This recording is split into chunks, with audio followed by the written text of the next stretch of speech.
Hey, what's up, guys, and welcome to the very first episode of the Kaylee Ellen Unfiltered podcast. This has been a long time coming. I think I've wanted to start a podcast for minimum one year. So I'm so excited to finally be doing it. Grab a snack if you haven't already, and we're going to have a little chat today. So those of you that are new to the podcast, basically, hi, hello, welcome. This is a podcast where I talk about, I would say that anything goes, and it does.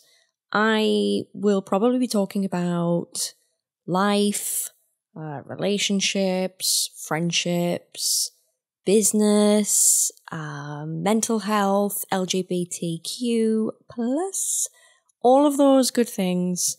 So if that sounds like something that interests you, then feel free to follow the podcast on whatever platform you are listening this on.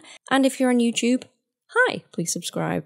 So I didn't really know what I wanted the first episode of the podcast to be on. So basically I wrote down a bunch of topics and I picked one. So today's episode, guys, is all about basically my coming out story and coming out at the tender old age of 34. Yes, I am 34 for those of you that do not know me. So I've come out, I wouldn't say late in life, but I could have come out a lot sooner, it has to be said. So I have kind of some notes with me that we're going to go through because obviously it's my entire life. It's not something that I can scoot through very quickly and I may forget bits. So I've sort of written down some little bits and pieces just to keep us on track. So I'm going to take you through my youth before my teens, so my real youth, before I hit 12 years old, what life was like. I'm going to take you through my teenage years, through high school. I know, you can imagine. I'm going to take you through my 20s, of which I had many experiences, to be honest. I'm then going to take you, obviously, through my early 30s and then towards the present day. So, I want to take this short opportunity to warn. Is warning a strong word? I don't know. Basically, just to give a little disclaimer that if you know me in real life, maybe you're an ex, a friend, family, I don't know, whoever you are watching this, if you've tuned in for, whatever reasons, please be aware that I'm going to be very candid about this. So if it's not something you want to hear, then maybe do not listen, switch off, all the things. So I've given you fair warning. I'm not going to go into the nitty gritty, like that's certainly not for episode 1, is it? Let's be honest. But you know what I mean? I'm not really going to leave anything kind of unsaid, I suppose. So if that's not something that you think you're cool with, then, I've warned you. There's your warning. So recently, I got a girlfriend. Hello. If you're watching, you probably are. And the thing that inspired this podcast, I know that on my main channel, my houseplant channel, people have been asking me to talk about this. But the thing that really inspired me to talk about this was actually when I went to dinner with one of my friends, 3 weeks ago now. And we were talking about something. And then she said, because Amber is her name. That's my girlfriend's name. She basically said, but Amber's like your first, experience with a girlfriend, whatever. And I just sort of looked at her across the table. Now, bear in mind, I've known this girl since I was 30, so she has not been around for most of my life. I've met her since just before I got my house. So she hasn't been around my entire life, so she would not know these things. That's not her ignorance, that's just me not necessarily saying things, I guess. So I was sat at dinner and I was like, no. Nope, not true. So I basically gave her the shorthand version of what I'm going to talk about today. Because obviously I was at a meal, I'm not going to go through every little detail. But here we have the time, guys, so we're going to go through it. So that's basically what we're going to cover. And then I have some questions at the end. So before I came out, actually, I messaged my mum on WhatsApp, right? And she doesn't live in the UK, she works abroad. So I didn't speak to her on the phone, I just messaged her. And I basically said, Mum, can I ask you something? She was like, yeah, sure. I was like, I need you to be really honest. She was like, okay. And I said to her, I think I said something along the lines of, was there ever a moment when I was younger that you thought I was gay, basically? Backstory, I've always identified as bisexual, honestly, most of my adult life, since my early teens. Like, I was pretty sure something was going on very early on in my lifetime. So since my early teens, I've identified as bisexual. And it was so funny, I never forget it, because I was talking to Amber at the same time. I was talking to one of my friends, and Mum, you might remember this if you're watching, which you probably are. She started typing, and she was typing for ages and ages, and I'm just watching a little bit on WhatsApp where it's just like, sort of typing and whatever. And I was in the other chat with my friends while that message got sent, and she was still typing. And I came back into my mum's chat, and then it said message deleted, and I was like, oh my God. Oh my God. So very shortly after that, I get another message, and it says something along the lines of like, right, I'm going to try that again. And I'm like, oh God, okay. And then she basically proceeded to tell me that, yeah, we thought maybe. So not everyone around me has, but I mean, people have thought it. It really depends on where you are on the timeline as to when you've met me, as to basically what anybody thought. And it's weird. It's weird because there's a lot of debate as to whether it's nature or nurture, I think, that makes you basically queer. Personally, guys, I really think I was probably born this way, and I'm about to get into why, because literally my timeline starts from when I was like, I don't know, as early as I can remember, before the age of 10. So we're talking like 6-7 years old. The era of Disney. So everyone has their favorite Disney princesses, all the rest. I definitely had those. I didn't have a favorite Disney prince, which was really, well, looking back at it, it's not weird at all, actually, is it?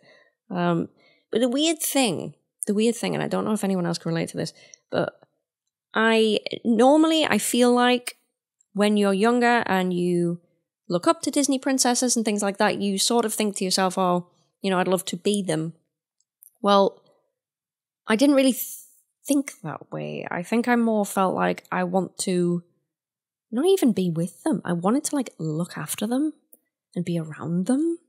Like my thought process back then was notably different to other people's. Now I know that's not a major thing to note, but I guess looking back at everything retrospectively, that's something I've kind of remembered. I always thought that was a bit weird. I don't think I even fancied a guy till I was in my teens, and we will get into that. We will get into that. But that was kind of me as a child. I don't like saying that, obviously, because it just makes me feel weird. Obviously, I didn't have any attraction to kids on, cartoons. Obviously not. I don't think anyone can at that age anyway, even if you wanted to. But I definitely felt some kind of way that I felt like my friends when I was a kid just didn't. Do you know what I mean? I did feel like there was something, I don't know, something a little bit different. Oh, my teens. Oh, dear. So, my teenage years were very eye-opening. A lot happened in my teenage years, right? Especially with regards to being queer, guys. So, quick backstory. I went to an all-girls private school. Yes, I know. I have some sort of brain in there. It's mental, I know.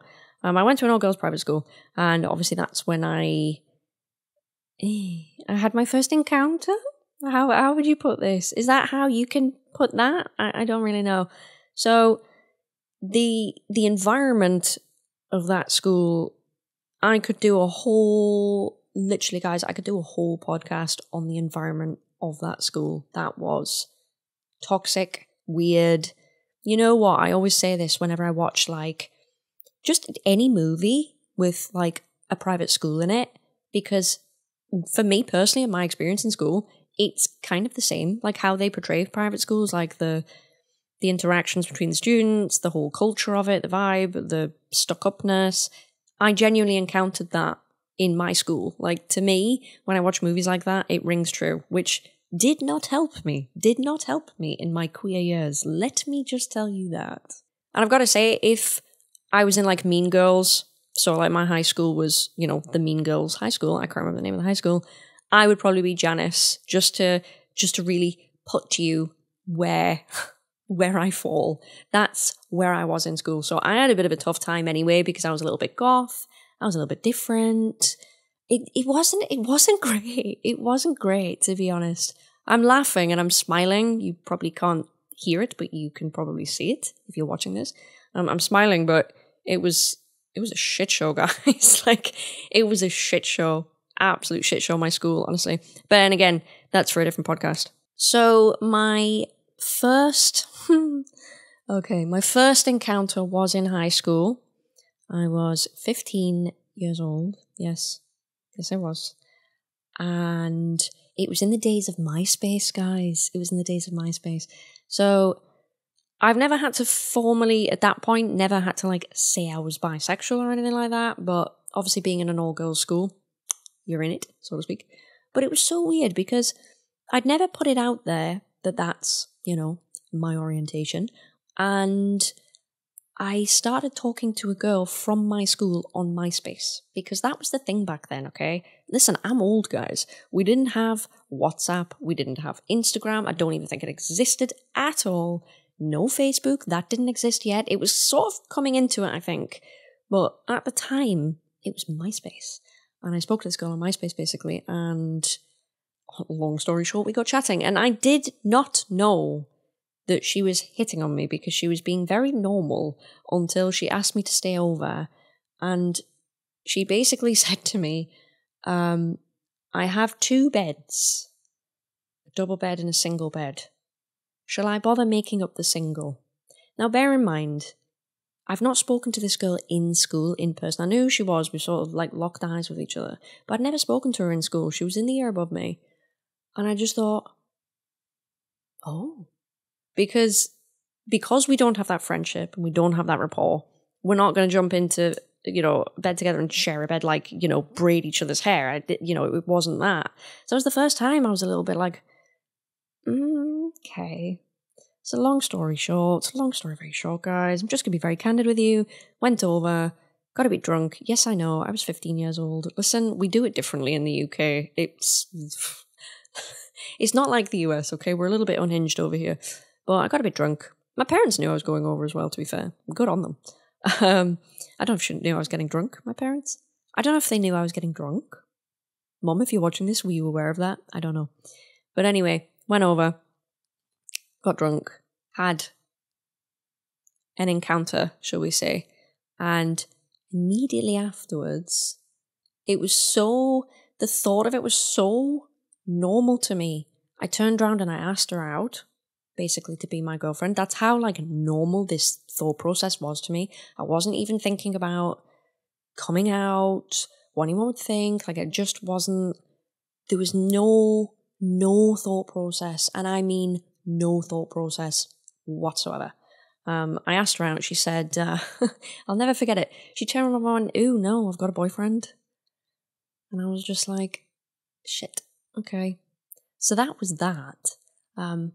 Not great what happened next, because I went and I told my best friend in school the next day, the tea, as it were. She knows who she is. Rebecca, you know who you are. You probably won't watch this, but if you ever do, you'll remember this. You will remember this day. My best friend in school was the wonderful Rebecca. She is married to Nerd Cubed. That was my bestie in school, right? So if any of you know her, you can feel free to tag her in this and timestamp this or something if you're on YouTube, and get her to listen to this, because she will probably go, oh my god, yes. But anyway, I told her the next day, and I was telling her in the classroom about this encounter I had, and someone was listening. Maybe we were doing it too loud, or someone was just there pretending to put books away. I don't know, guys, I don't know.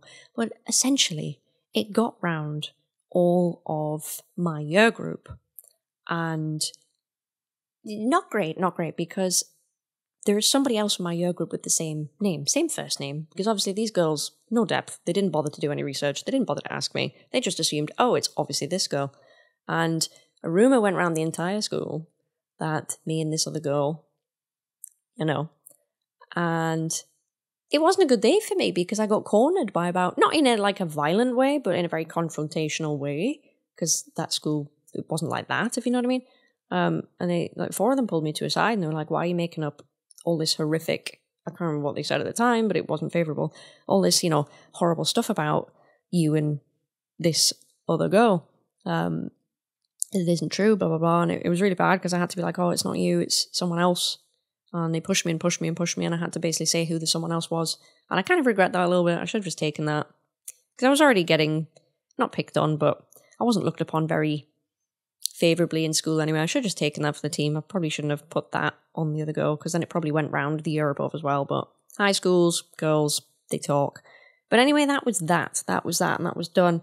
That only happened, I think it actually happened a couple more times after that. It still kept happening, which maybe I'm an idiot there. That's my first experience of something intimate, and I've got used anyway. Awesome. We're off to a great start, guys. We're off to a great start. See, women can do it too.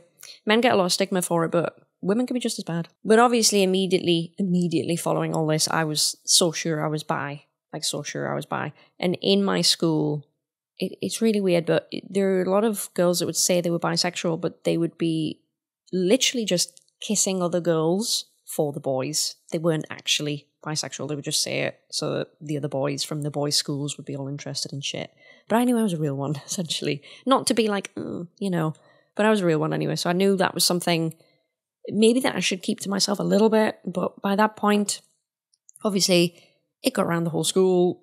So I kind of couldn't. So that was kind of me.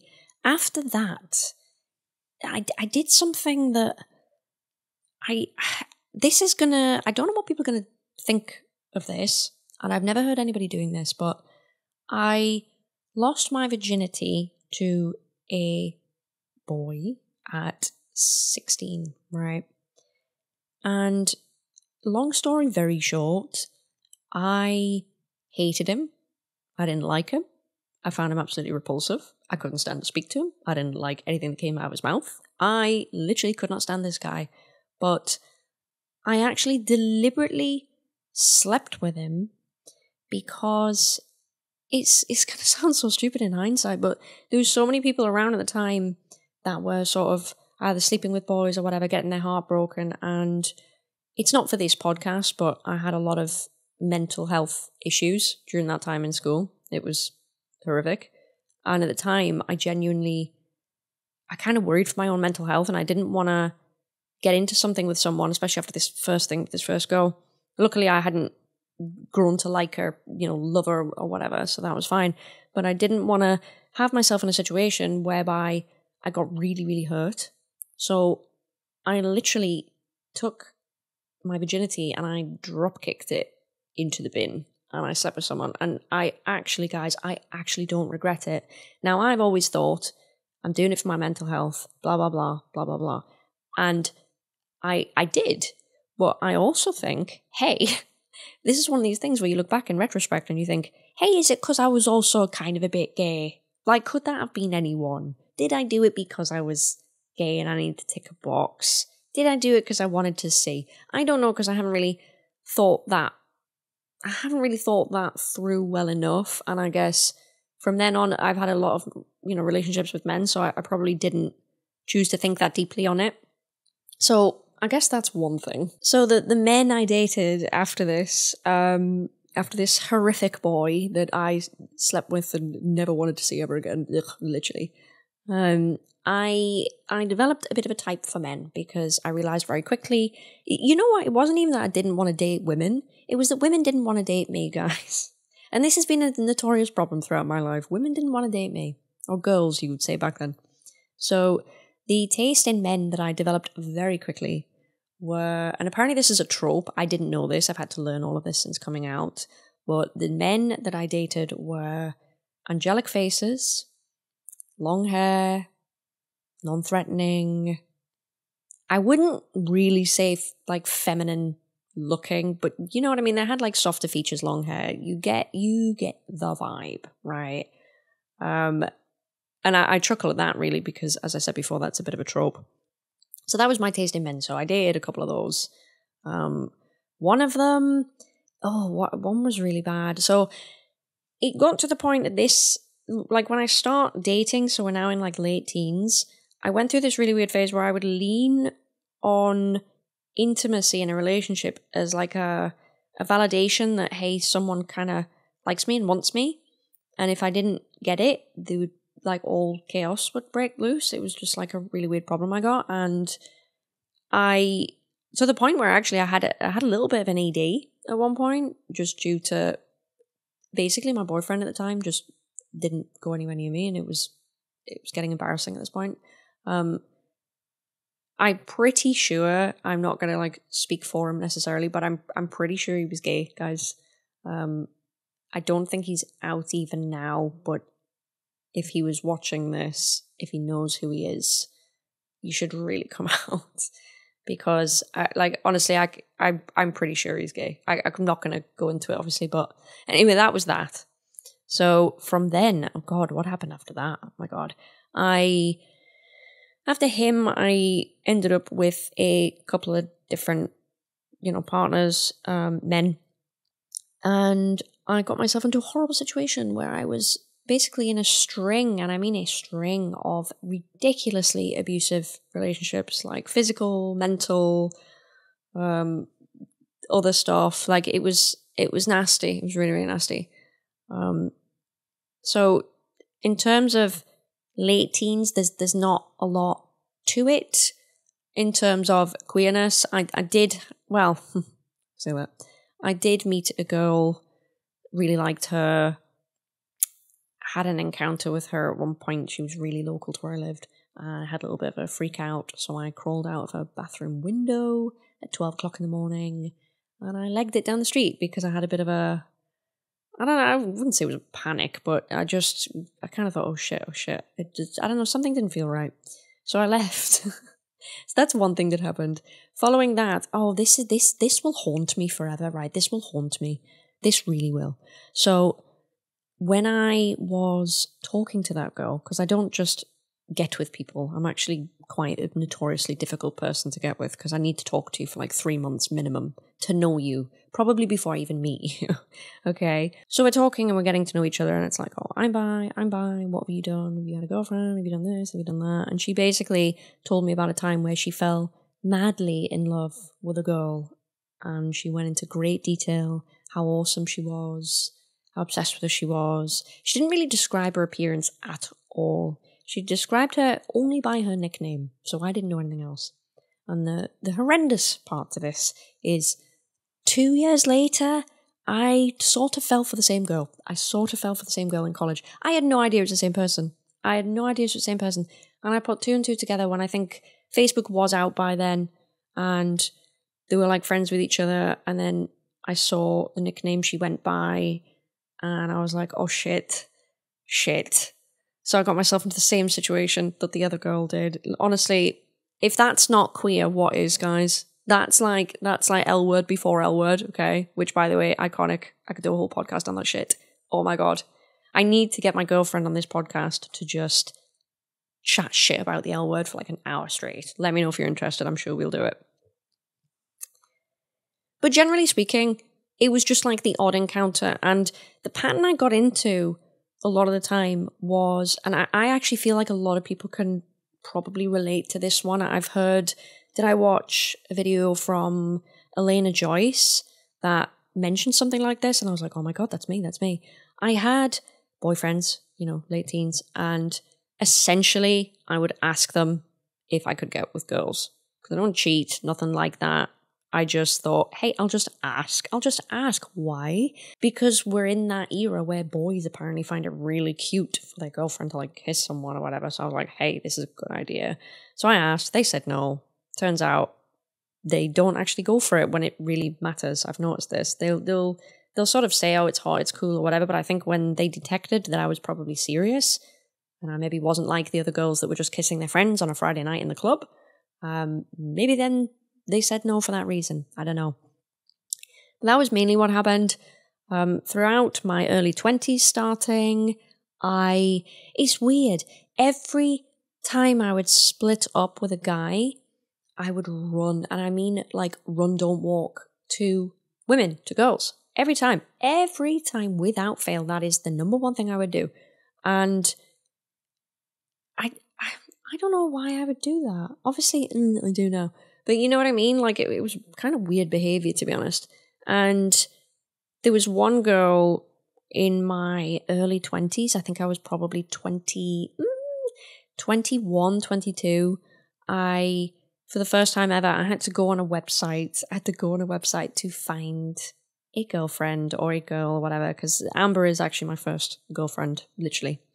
But I had to find a website to meet girls, basically. And I'll tell you what it was, guys, because I remember it. Back then, it was Gaydar Girls. Did anyone ever use that? I don't know. But it was Gaydar Girls. But anyway, I met this other girl from there. You know what? She was really sweet. She didn't live too far. She was really pretty, quite femme. She was into horses, which is obviously something we had in common. We had bits and pieces in common here and there. She'd never been with a girl before. I always said that I'd never done anything at all because I felt more confident that way. I didn't want anyone to have like any expectations of me, so I said the same thing, which is not a lie, but I guess I was downplaying it a bit. So I wasn't exactly mad experienced. I'd had like, an encounter or two. So, me calling them encounters. Read between the lines, guys. Read between the lines. But I ended up not pursuing a relationship with her, and I don't regret not having the relationship. I regret, because obviously I am where I am now and I couldn't be happier. So, butterfly effect, all of that. But I regret the way I handled that, because I essentially ghosted her and I went out with a guy, and I really hope he's not watching this. But he won't be. He won't be. But I went out with a guy and I picked him because everyone fancied him. Everyone fancied him. And I picked him instead of this girl. And I think maybe I just panicked. Maybe I just thought, hey, in my experience, relationships aren't viable, but they are with men. And that's why I need to do the motions with men. I think sometimes I might have seen girls as like a bit of escapism. But when you really think about that, that's quite deep. Using women as an escape from the reality of being with men. Like, do you want to evaluate that? But I regret the way I handled that, because she had to find out on Facebook, because I set my little status to, being with this other guy, and, she was gutted. She never spoke to me again. And she's still on my Facebook, funny enough. But I would love to apologize to her, because I just did not have to handle things that way. I am queen of handling things badly like this, by the way. You will hear all about it. So I regret that, but after that, I went out with another guy who cheated on me, oh my god, so many times. After that, I met skip back a little bit.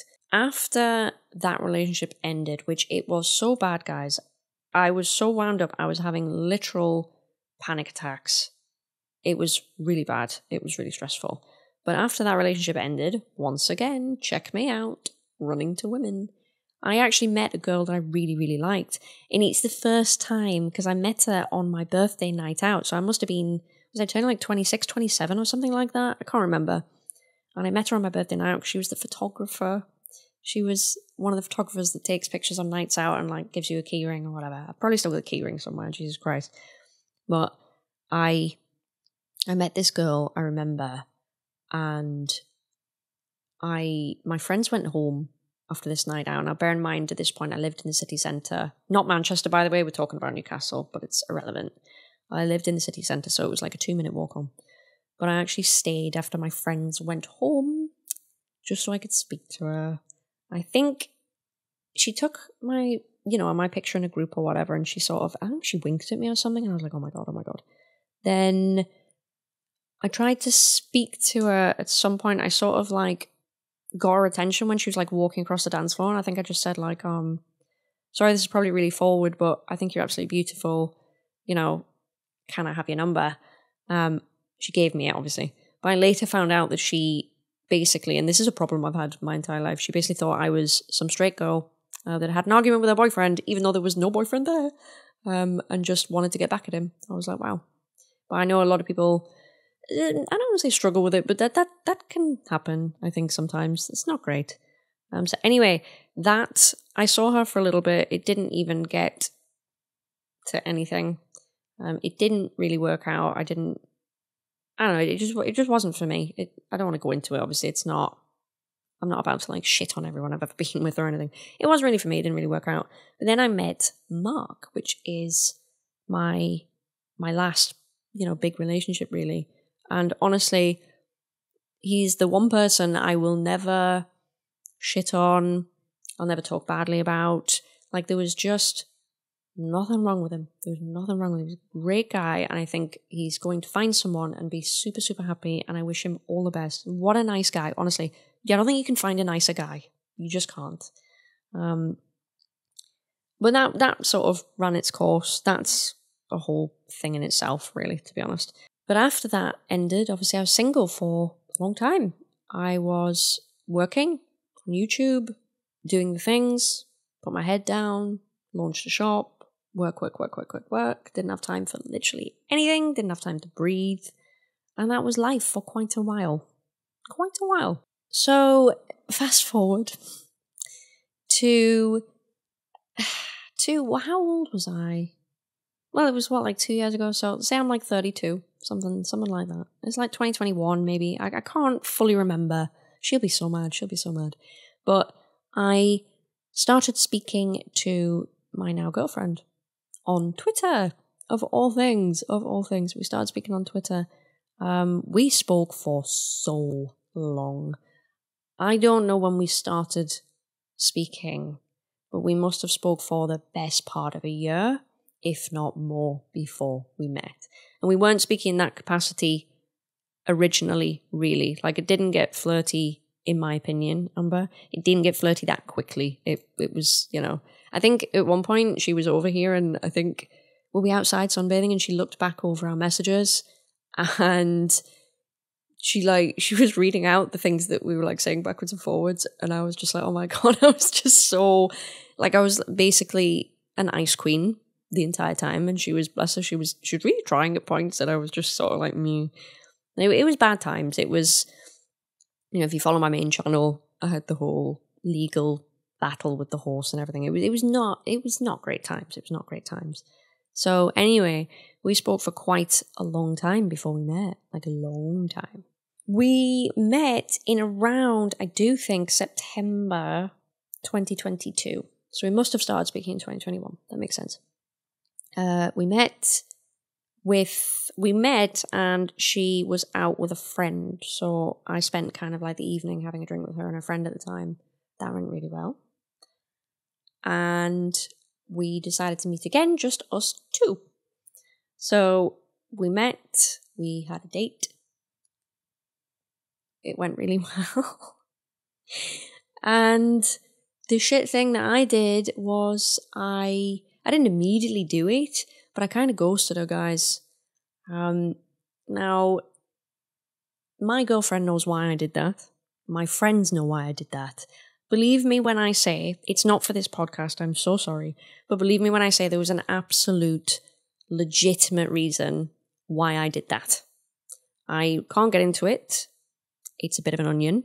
It's a reasonably, how do I put this? Just a reasonably prominent personal situation I was in. I knew I couldn't see her. There was no way for me to see her. I didn't drive. I didn't have a house. Like, I couldn't do it because Amber's from Ireland. So even when she sees me now, it's, it's buses, it's flights, it's airport runs at 4 a.m. Like, the whole lesbian thing, guys. We're doing it. We are so far in it. We are doing it. So I knew I couldn't see her. So long story short, I ghosted her. I've honestly not stopped apologizing. I will always apologize for it because I just did not need to handle it that way. But at the time, the reasons I gave her, I just knew how they were going to sound, and it was probably going to sound like I was lying, but I wasn't. So that was that anyway.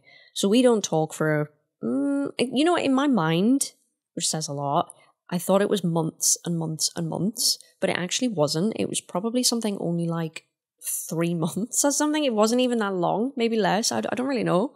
And I started speaking to her again when I was on holiday in Egypt last year, and a lot happened on that holiday. It was a bit of a pivotal point for me, but in terms of like friends, stuff like that. Well, I sent her a message apologizing. and then we got talking. She eventually started visiting me again, like something like September last year, and the rest is kind of history. Obviously, it went really well, and now I see her as often as I can. I only honestly get to see her once every 2 weeks for a weekend, and that is really tough. If you are queer, or not queer, you don't have to be queer, but if you're in a long-distance relationship, shout out, because it sucks. It absolutely sucks. And this is somebody that, I've been living with people. I've had complete freedom to just see someone, be with someone, sit there, watch TV, be on your phone, not even look at the other person. Like I've done it all. And I'm slightly resentful that I've done that with men, but then I've found someone that I really want to share more time with and I can't. And I'm like, why does life have to work this way? That kind of irritates me a lot, to be honest. But I'm probably not alone in that. At this point, by the way, I don't know why, sorry, I have not mentioned this. At this point, I still didn't know that I was probably a lesbian. It was actually from talking to Amber. I was just about to say, it's from talking to my girlfriend I realised I was gay. No, guys. No, she told me about comphet, which is compulsory heterosexuality, which I'm sure we will do a podcast on it. But it's basically about buying into the idea that you should be men, and we're basically trained to be with men, and it's like a whole thing. There's like a whole document out.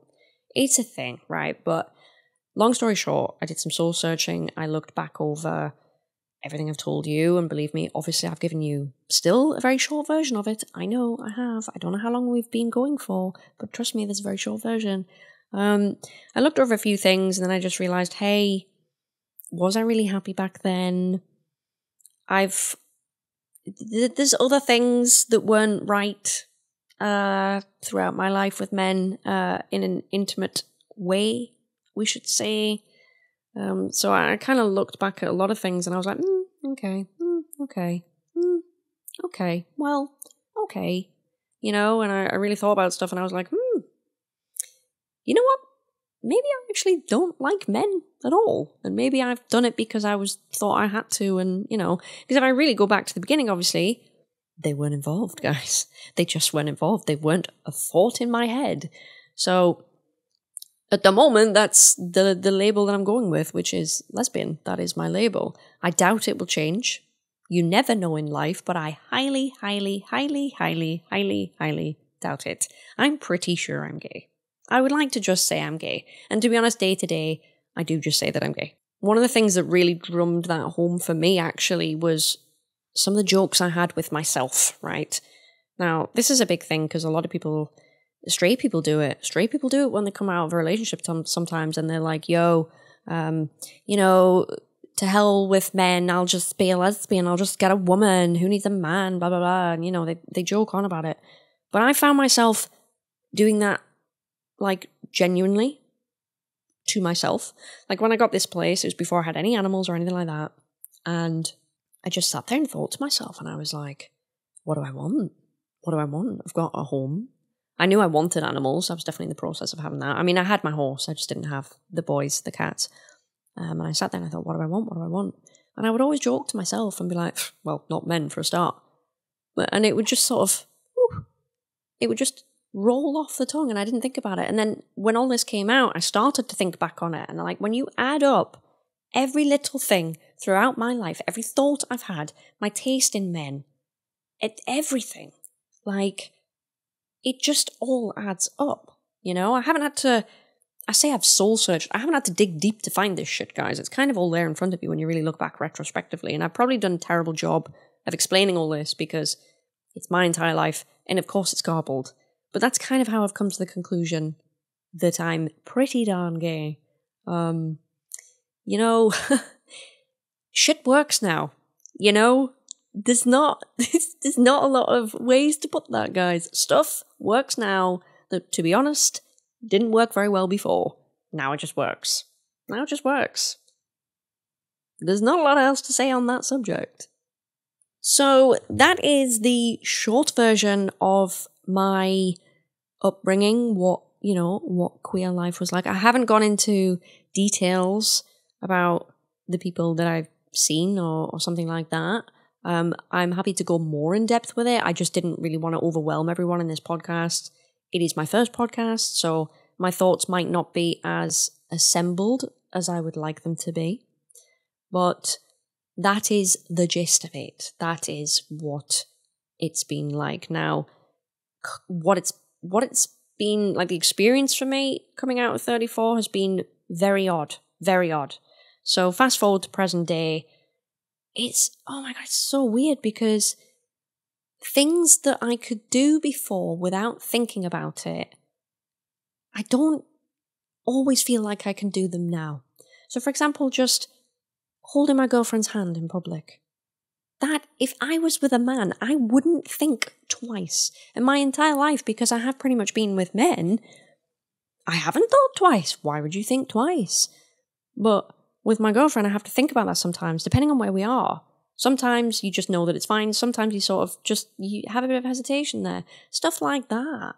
Like, I could give you so many stories about how things have just been different for me and her than what they would be with me and a man. And I could do a whole episode just on that shit. I really could.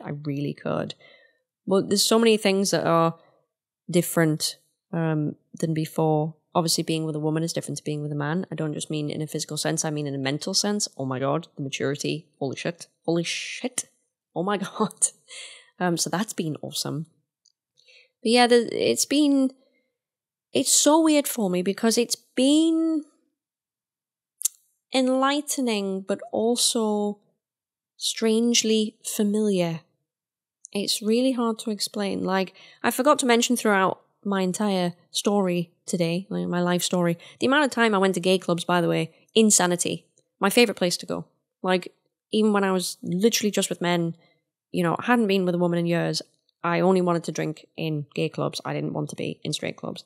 And I've always said this, but every time I went there, doesn't matter how old I was, every time I still go there, doesn't matter what club it is, as long as it's gay, it's the weirdest feeling.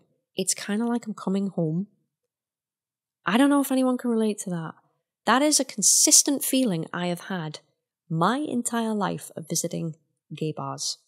I've always walked through the door and thought, I'm home. These are my people.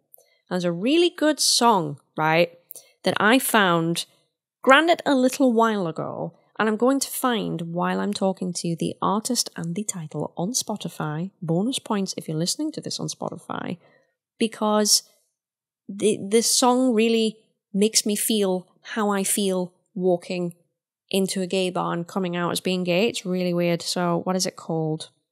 It's called The Lipstick Lounge by 76th Street.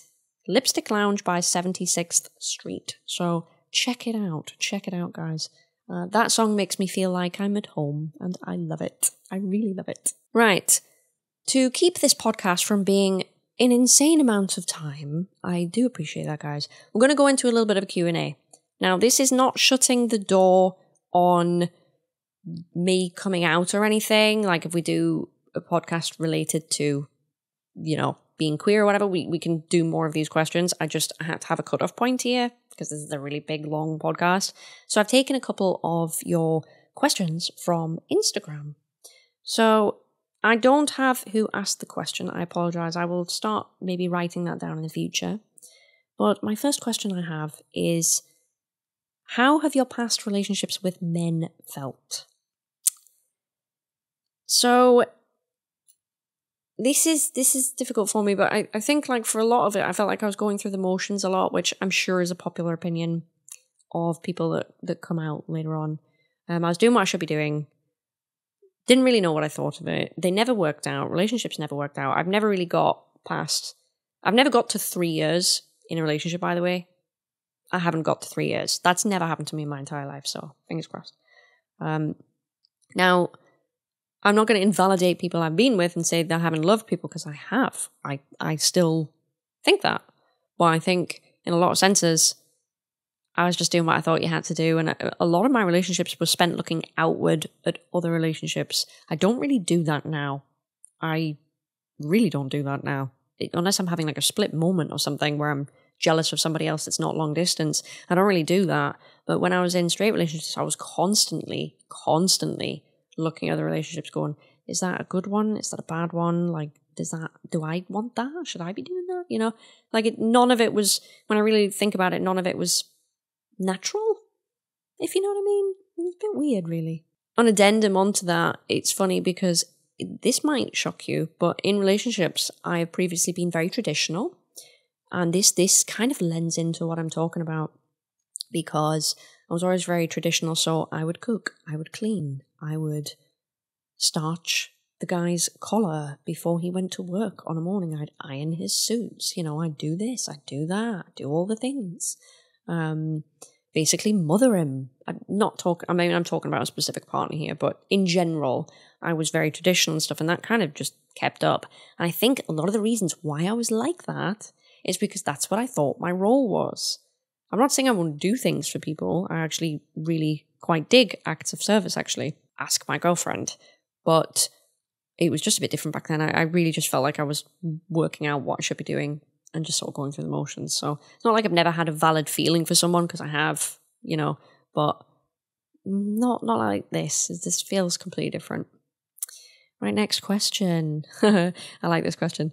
What was your I'm gay as fuck realization? How do I put this?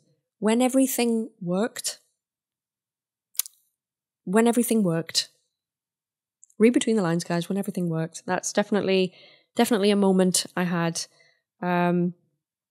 Also, when I've had partners in the past, God's honest truth, I've never really looked at them and thought, oh my God, I want to tear your clothes off. And it's so weird because I would hear people talk about their partners that way, like straight girls, whatever. And I'd be like, God, does that actually happen? Like, does that actually happen? Because it's never happened to me. But obviously I get that now. So now I'm like, oh shit. Okay, we found, you know, like, here's your problem. Like, we found out what the problem was. So that's been something really weird as well. But yeah, it's obvious as to when my I'm gay as fuck moment probably was. I mean, to quote Billie Eilish, what did she say? It was something like, one day I just realized I really wanted my face in a vagina. Next question. It's funny as well because me and my girlfriend have this running joke where basically I'm gayer than she is, and my girlfriend's been a long-standing identifying lesbian, so do with that what you will. Do with that what you will, guys. Next question. Why did you wait till your 30s to come out? Like, I didn't wait, which is, it's interesting that someone would have that take, actually. I didn't wait. I just didn't, because I've been in like relationship to relationship, I didn't have the headspace to think and stop and look at what I'm doing, because I am someone that's always been like a serial, you know, like a serial monogamist, like relationship. So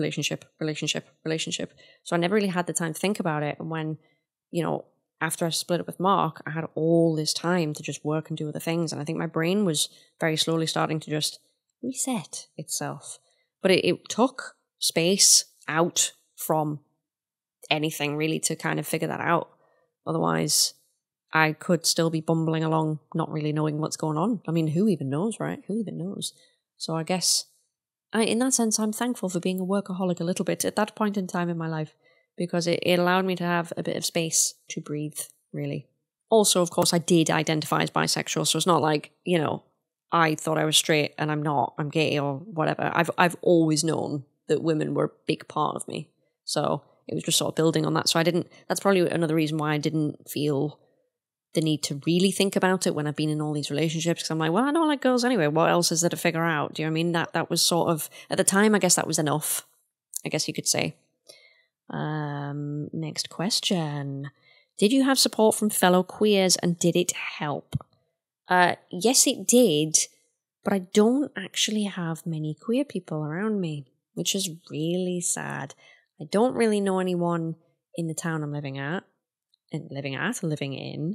I know like one person, and they are very straight, super straight. And I do have another friend that is actually queer. She's with her boyfriend of several years and is very, very happy and all the rest, but I think she was previously with women. That's been a help, speaking to her. obviously speaking to my girlfriend helps. It's been helpful, but at the same time, I don't feel like I've had a ton of people around me to support me. It's nobody's fault. It's not the position I'm in because I'm just away from, my family, my old friends and stuff like that. So in a lot of senses, it's been a bit of a solo venture, but I'm not mad because I've been able to figure it out quite well. So yes, it's been help, but there hasn't been a lot of it, if that makes sense. But I appreciate all the help that I've had. For sure. Not a question, but I've had the biggest crush on you for years. Thanks. You know what? I mentioned this earlier on, but it's throughout the frustrating thing for me and why I didn't even get to date girls was because girls just did not find me attractive. Now, in hindsight, maybe I just looked straight. Maybe I just looked too straight because if you look at my old YouTube videos from my main channel, you'd probably see how straight I looked, to be quite honest. So I kind of agree with you. But I'm very flattered, but that's very new to me. I find that really odd because, no one really tends to find me attractive. So I'm flattered. Thank you. That's very nice. It's weird for me to think that queer people even find me attractive because my entire life experience has been aggressively the opposite. Minus like 1 or 2 women in like 10 years, by the way. 10 years. It's not been something I know. So thank you. That's very kind of you. And with that, guys, that endeth this mammoth episode. I hope you have enjoyed it. I hope it hasn't been too rambly. I will try and keep my thoughts a little bit more concise. Personally, I think that future topics, they won't be as wide, you could say, as that. So it should help us keep it a little bit more focus. But either way, I really hope you enjoyed episode 1. And I don't know what the episode frequency is going to be like for this. I would like to say to start off, we will do once a month. If I get into the swing of it, I will do once every 2 weeks. Once every week at the moment is a bit too much of a push, so apologies. I don't want to promise something and then not deliver on it. So we're going to start with once a month and you will get the video version, hello, on YouTube, and you will get the audio version as well, which hopefully I have got it out to you on some major platforms. If there is a platform that you would like to see it on that it is not, please get in touch, leave a comment, whatever you want to do, and I will look into that. But until such time, guys, thank you so much for chilling out with me and listening. And I would really, really, really love to hear what you guys have to say on literally any part of what I've said. You can leave some questions for me in the comments if you're on YouTube. I'll answer them. I'll do my best to answer them. And we'll just have a mad chat about it. I would love to know if you relate to any of my experiences, if anything I've said sort of resonated with people. Because I sometimes watch queer podcasts and somebody says something like the Elena Joyce thing, and I'm like, oh my God, literally, I thought it was just me. So, yeah, I can't wait to hear what you guys have to say. So I very much look forward to that. And until then, I guess I will see you in the next episode, guys. Thank you so much for watching if you have watched, and thank you so much for listening. I really appreciate your time. Thank you so much for giving me the space to talk. It feels nice. It feels nice. So I will love you and leave you. And until next time, have a great week, day, whatever it is that you're doing. And we will talk very soon. Bye, guys.